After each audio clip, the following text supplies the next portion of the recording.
going on, everybody? Hopefully you can hear me all right. I'll need two of these.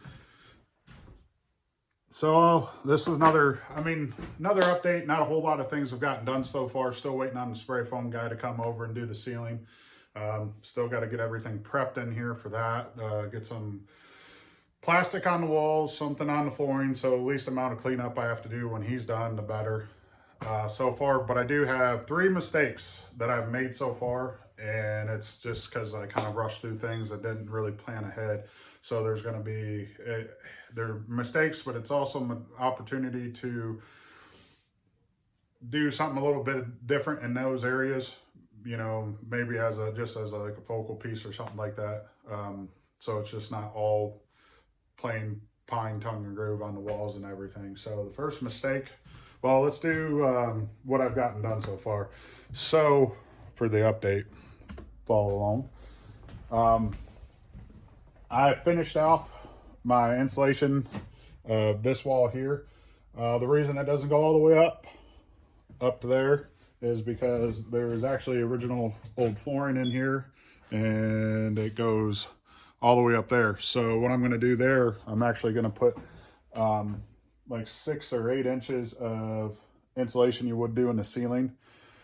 I'm just going to lay it on there so that way the cold air from the basement doesn't come up and get trapped in here. I do have another little filler piece to put in right here, but so far I got this, got this framed up here above the doorway, which I do got my new frame in here. Probably see it better this way, even though the light's not very good.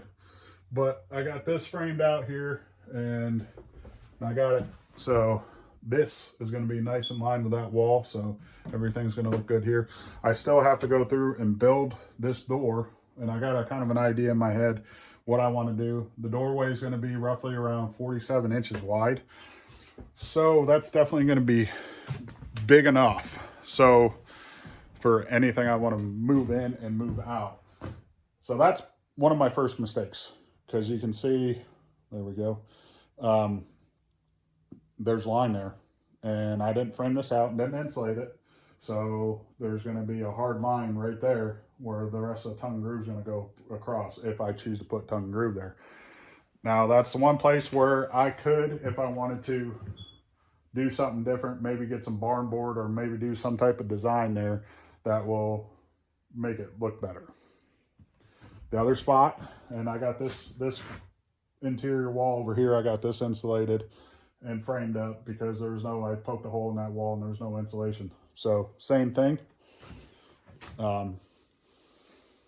Didn't do it in time. Didn't know what I wanted to do with this area.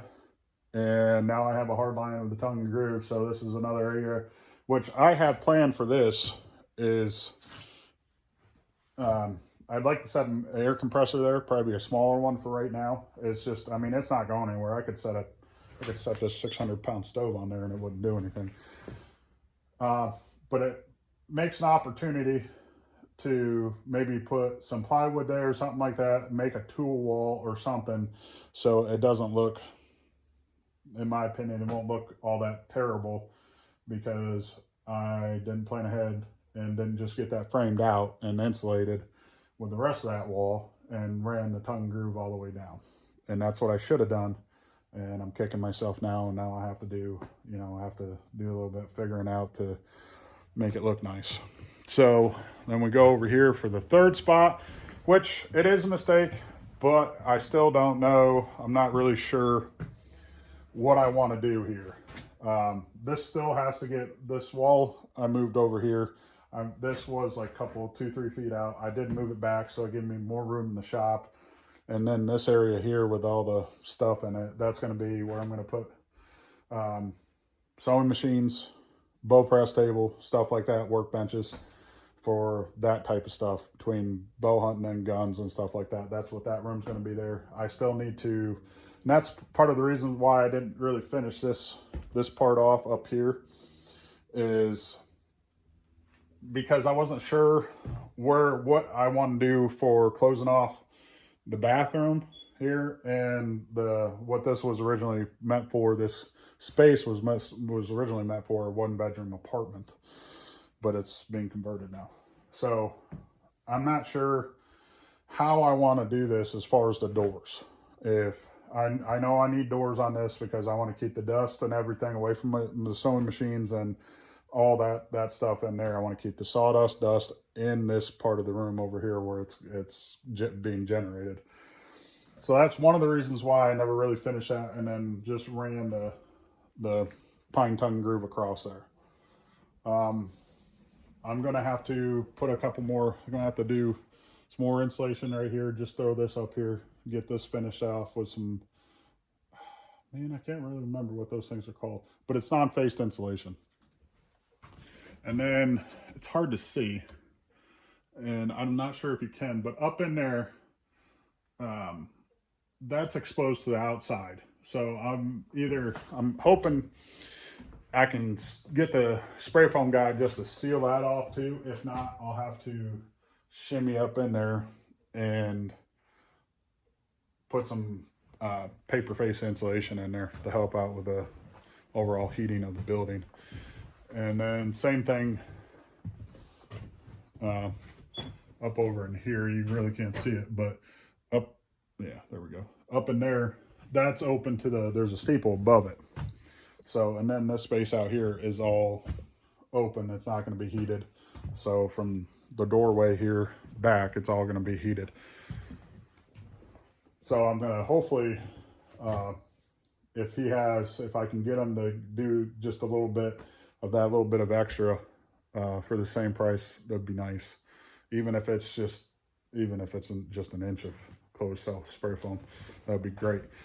Other than that, I did finally use my new to me table saw, and it's an old one. The older one. I'm not exactly sure how old, but they don't make it anymore. It's a Steel City. I can't remember exact model number, what it is, but it's a hybrid, and there it is right there.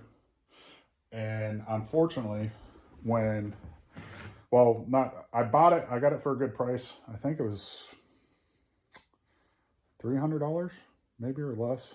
So, and I mean, it's heavy. It's a good.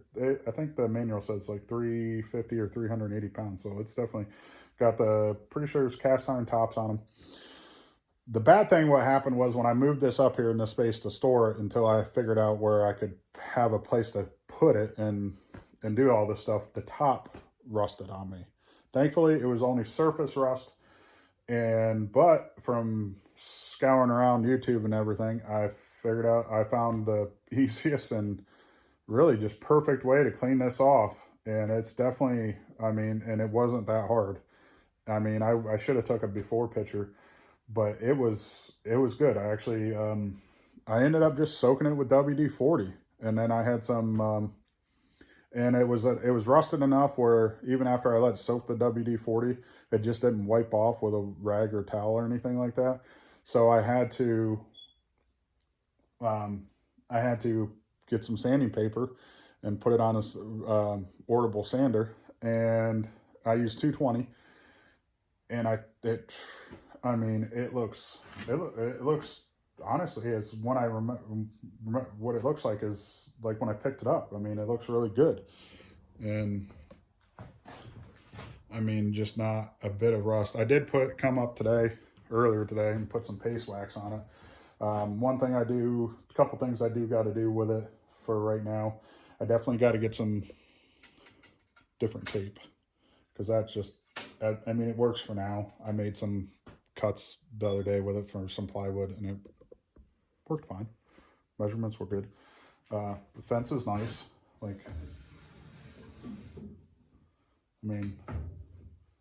Locks down good.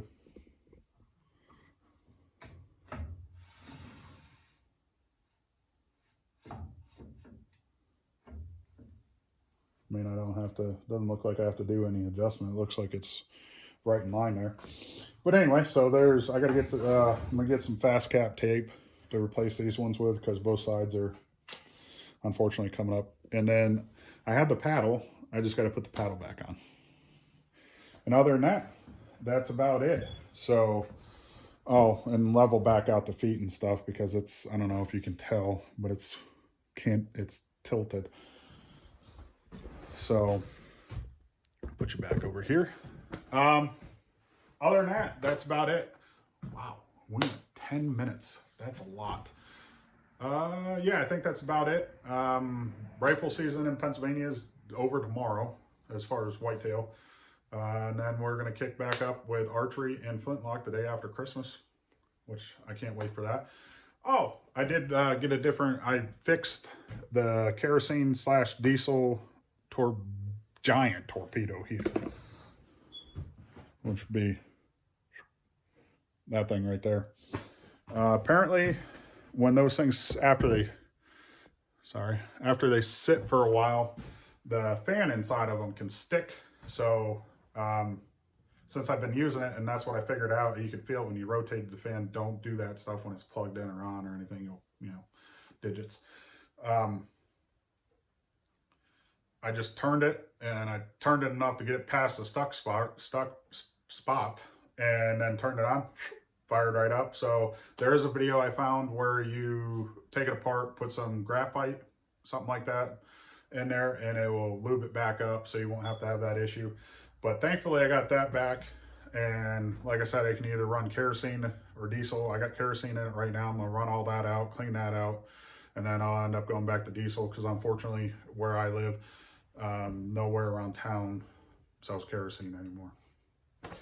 But it's still, even diesel at $2.69 a gallon, it's still a heck of a lot cheaper than buying tanks of propane. And this thing will heat up this, that's like for, I think it said 140,000 BTUs. And that thing will heat this less than 500. Well, it's probably more than that because that bedroom and other room are open. But the main area here is 400 square feet. So probably another, it's less than 500 square feet. So it takes about a half hour. You turn that thing on, and it is 80 degrees in here. And right now we're sitting at 50. So, which isn't that bad. And that's what I need to have a minimum to do the spray foam on the ceiling. So when I get this thing cranking, when that guy comes, it won't be any problems getting this place heated up. And I'm sure it's going to help with the cure time and everything with this, with the spray foam. So that's about it. If you guys got any questions, comments about anything, thanks for watching. And what we're going to be doing after we get the spray foam done is cleaning everything up, finishing up the walls, finishing up the little bit of last insulation wherever I need to, and then start moving in the rest of the tools and hooking up the Hearthstone Model 2 soapstone stove. Gonna get that hooked up, get that heated for my primary heat, and then at some point in time, I believe I'm gonna try to install a mini split.